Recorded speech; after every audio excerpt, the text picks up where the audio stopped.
اب پہلی بات تو یہ سوچئے، کیا انسان ہر وقت نماز پڑھتا ہے؟ ہمیشہ روزہ رکھتا ہے؟ جب اللہ کہہ رہا ہے میں نے تو پیدا ہی کیا میری عبادت کے لیے، کوئی اور کام اگر وہ کر رہا ہے تو وہ میرے مقصد تخلیق کے خلاف کر رہا ہے۔ وَمَا خَلَقْتُ الْجِنَّ وَالْإِنسَ إِلَّا لِيَعْبُدُونِ، میں نے تو جنوں اور انسانوں کو صرف اس لیے پیدا کیا کہ میری عبادت کریں۔ تو اصل میں بات کیا ہے؟ یہ نماز، روزہ، حج اور زکوٰۃ یہ بھی عبادات تو ہیں، اصل عبادت کچھ اور ہے۔ اصل عبادت کیا ہے؟ الحمدللہ وکفا والصلاة والسلام علی عبادہ الذین اصطفیٰ، خصوصاً علی افضلہم وخاتم النبیین محمد الامین وعلی آلہ وصحبہ اجمعین۔ اما بعد فاعوذ باللہ من الشیطان الرجیم، بسم اللہ الرحمن الرحیم۔ رب اشرح لی صدری ویسر لی امری واحلل عقدۃ من لسانی یفقہوا قولی۔ اللہم ربنا الہمنا رشدنا واعذنا من شرور انفسنا، اللہم ارنا الحق حقا وارزقنا اتباعہ وارنا الباطل باطلا وارزقنا اجتنابہ، اللہم وفقنا لما تحب وترضى، آمین یا رب العالمین۔ معزز حاضرین اور محترم خواتین، السلام علیکم ورحمۃ اللہ وبرکاتہ۔ آپ کے علم میں ہے کہ میرا آج کی گفتگو کا عنوان ہے کلمہ طیبہ، اور اس کے حوالے سے یا اس کی روشنی میں ہمارے دینی فرائض۔ بچپن میں مجھے امید ہے کہ بہت سے لوگ خوش نصیب ایسے ہوں گے اس مجمع میں جن کی تعلیم کا آغاز قاعدہ یسرنا القرآن سے ہوا ہو یا نورانی قاعدے سے ہوا ہو، اور پھر اس کے بعد حضرت مولانا مفتی کفایت اللہ رحمۃ اللہ علیہ کی کتابچے تعلیم الاسلام جو ہے انہیں پڑھائے گئے ہوں۔ ظاہر بات ہے کہ آج کل وہ رواج ختم ہو چکا ہے۔ آج کا ہمارا دور مادہ پرستی کا ہے۔ ہماری تعلیم میں بھی آپ کو معلوم ہے کہ کنڈر گارڈن جو ہے اس سے بات شروع ہوتی ہے، اور ممی اور پاپا یہ الفاظ جو ہیں وہ بچوں کو سکھائے جاتے ہیں۔ اللہ اور اس کے رسول کا نام عام طور پر نہیں پڑھایا جا رہا۔ لیکن یاد ہوگا آپ کو کہ اس سلسلے میں سب سے پہلے ایمان مفصل، ایمان مجمل یاد کرائے جاتے تھے۔ ایمان کیا کیا ہے؟ پھر 6 کلمے پڑھائے جاتے تھے۔ یہ 6 کلمے یوں سمجھیے کہ اسلام کی تعلیمات کا لب لباب اور خلاصہ ہے۔ ان میں سے پہلے 2 کلمے کیا ہیں جو اہم ترین ہیں؟ کلمہ طیبہ، لا الہ الا اللہ محمد الرسول اللہ صلی اللہ علیہ وسلم۔ یہ مختصر ترین کلمہ ہے، اسے ہم کلمہ طیبہ کہتے ہیں، اور یہ سمجھیے کہ ہمارے دین کی جڑ اور بنیاد اور اساس ہے۔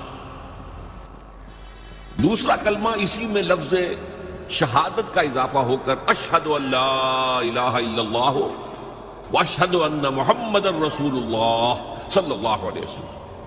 یہ کلمہ شہادت جو ہے یہ اسلام میں داخلے کا شاہ درا ہے۔ شاہ درا، در کہتے ہیں دروازے کو، شاہ درا بہت بڑا دروازہ۔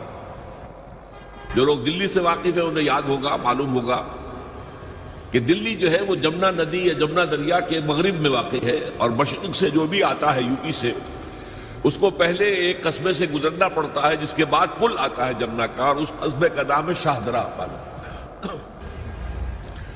اسی طرح کا شاہ درا ایک لاہور میں ہے۔ لاہور جو ہے وہ راوی کے جنوب مشرقی کنارے پر ہے، آباد ہے شہر۔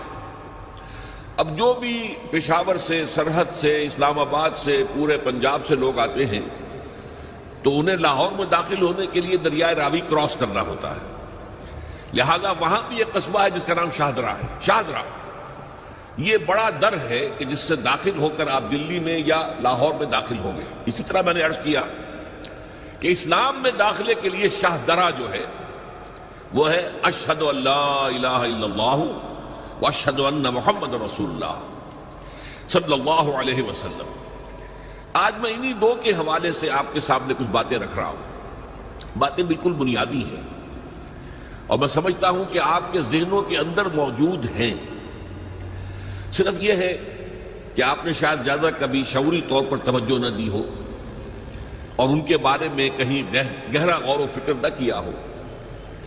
دیکھیے پہلا جز کیا ہے؟ لا الہ الا اللہ، کلمہ توحید ہے یہ، اللہ کے سوا کوئی معبود نہیں۔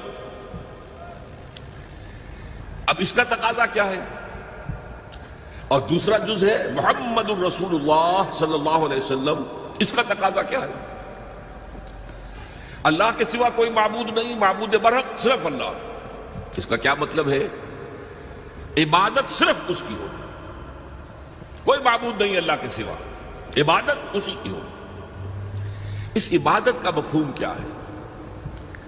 قرآن مجید میں بہت سے انبیاء کی اور رسولوں کی دعوت بیان ہوئی اور نام بنام کہا گیا۔ ان کی دعوت کیا تھی؟ ان اعبدوا اللہ ما لکم من الہ غیرہ، اللہ کی عبادت کرو، تمہارا کوئی الہ اس کے سوا نہیں۔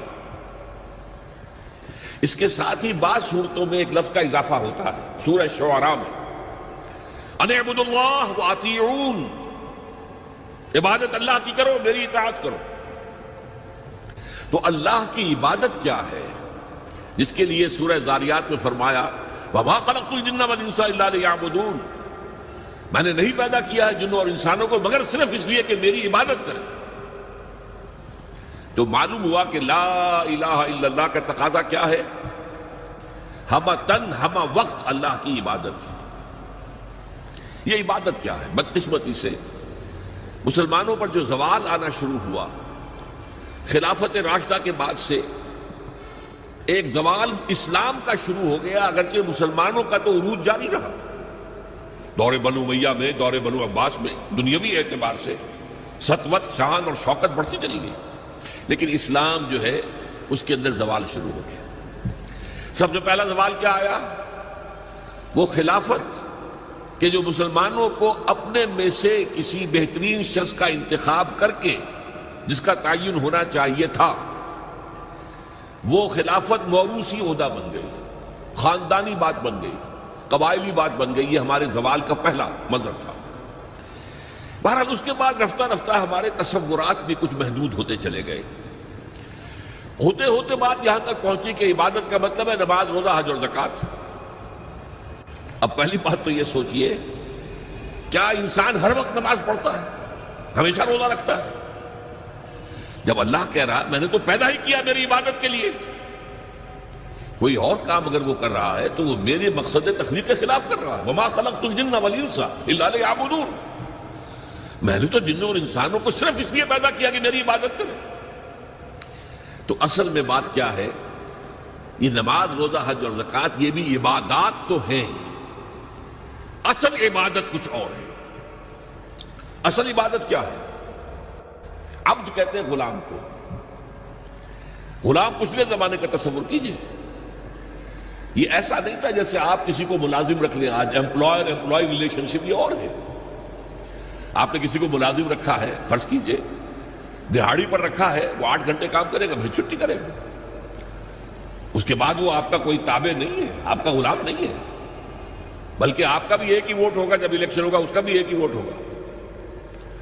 تو اصل میں غلام جو ہوتا تھا وہ ہمہ وقت، ہمہ تن، ہمہ جہد، ہمہ وجوہ بندگی کرتا تھا، اطاعت کرتا تھا۔ ملازم کہہ سکتا تھا کہ میرے تو اوقات ختم ہو گئے۔ آپ نے کسی کو رکھا خانسامہ کی حیثیت سے، اور فرض کیجئے ابھی فلش سسٹم نہیں آیا تھا تو بیت الخلاء جو ہے، آپ جس طرح کے ہوتے تھے سب کو یاد ہے، کسی دن بھنگن نہیں آئی، آپ کہیں اس سے خانسامہ سے کہ ذرا جاؤ بیت الخلاء صاف کراؤ، وہ صاف کہے گا صاحب میں تو خانسامہ ہوں، میں آپ کو کھانا پکا کر دینے کا پابند ہوں، میں یہ آپ کا بیت الخلاء صاف کرنے کا تو پابند نہیں ہے، کہے گا کہ نہیں کہے گا؟ لیکن غلام نہیں کہہ سکتا۔ غلام تو ملکیت ہے، وہ 24 گھنٹے کا مطیع ہے، جو کام کہا جائے کرنے پر مجبور ہے، انکار نہیں کر سکتا۔ اور آپ کو معلوم ایک اور بات ہونی چاہیے کہ غلام تو خود مملوک ہوتا ہے، اس کی ملکیت کوئی نہیں ہوتی۔ آقا نے کوئی اگر کوٹھڑی دے دی ہے کہ تم رات کو اس میں سو جایا کرو تو کیا وہ اس کوٹھڑی کا مالک ہو گئے؟ آقا نے کوئی چارپائی دے دی ہے اس پر سویا کرو تو کیا چارپائی کا مالک ہو گئے؟ نہیں، قطعاً نہیں، خود مملوک ہے۔ اور پچھلے زمانے میں غلاموں کا معاملہ کیا تھا؟ آقا جب چاہے ذبح کر دے، قتل کر دے، کوئی مقدمہ نہیں بنے گا، نہ 302 کا نہ 304 کا۔ کیوں؟ جیسے آپ کی بکری آپ کی ملکیت تھی، آپ نے ذبح کیا، گوشت کھا لیا، کوئی پوچھ سکتا آپ سے؟ میری بکری تھی بھائی، میں نے ذبح کیا، Who are you to ask me؟ اسی طرح غلام میری ملکیت ہے، میں نے قتل کر دیا، میں نے اپنا نقصان کیا ہے نا۔ میں اس غلام کو فروخت کرتا تو کچھ پیسے مل جاتے مجھے، لیکن اختیار میرا ہے، میں نے اسے قتل کر دیا۔ اس معنی میں اللہ کا غلام بن جانا، اللہ کا بندہ بن جانا۔ یہ بندہ جو ہے یہ فارسی کا لفظ ہے، عبد عربی کا لفظ ہے۔ عبد سے عبادت بنا، بندے سے بندگی بنا۔ چنانچہ شیخ سعدی کا شعر ہے مشہور، جو مسجدوں میں پہلے لکھا جایا کرتا تھا۔ آج کل تو ہمارا نئی قسم کی مسجدوں کے ڈیزائن بنتے ہیں نا، پچھلے زمانے میں کیا ہوتا تھا؟ اس در کے اوپر چوکٹا بنا ہوا ہے، روز محشر کے جانگ اداس بود، اولی پرسش نماز بود۔ وہ قیامت کا دن جو بہت سخت ہے، پہلا حساب نماز کا ہوگا۔ اور یہ شعر میں لکھا ہوتا تھا، زندگی آمد برائے بندگی، زندگی بے بندگی شرمندگی۔ یہ زندگی ہمیں ملی ہی بندگی کے لیے ہے، وما خلقت الجن والانس الا لیعبدون۔ تو اگر ہم بندگی نہیں کرتے اللہ کی تو شرمندگی ہی شرمندگی ہے، گویا کہ ہم اپنے مقصد تخلیق کو تو پورا نہیں کر رہے۔ آپ نے قلم بنایا تھا لکھنے کے لیے، لکھتا نہیں ہے تو اٹھا کے پھینک دیں گے، آپ اس کو کوڑے میں ڈالیں گے۔ لہذا انسان کی تخلیق اور جنوں کی تخلیق بندگی کے لیے ہوئی۔ زندگی آمد برائے بندگی، زندگی بے بندگی شرمندگی۔ یہ ہمہ وقت، ہمہ تن، ہمہ وجوہ، ہمہ جہد اللہ کی اطاعت، یہ ہے عبادت۔ اس عبادت کے لیے عبادات ہمیں دی گئی ہے۔ جیسے یہ اگر کھڑا ہوا ہے شامیانہ تو آپ نے دیکھا یہ جو بانس کھڑے ہوئے ہیں، یہ عبادت جو ہے اس کی چھت سمجھ لیجئے 4 ستونوں پر کھڑی ہے، نماز، روزہ، حج، زکات۔ نماز کس لیے؟ تاکہ 5 مرتبہ تازہ کر لو اللہ سے عہد بندگی، ایاک نعبد و ایاک نستعین۔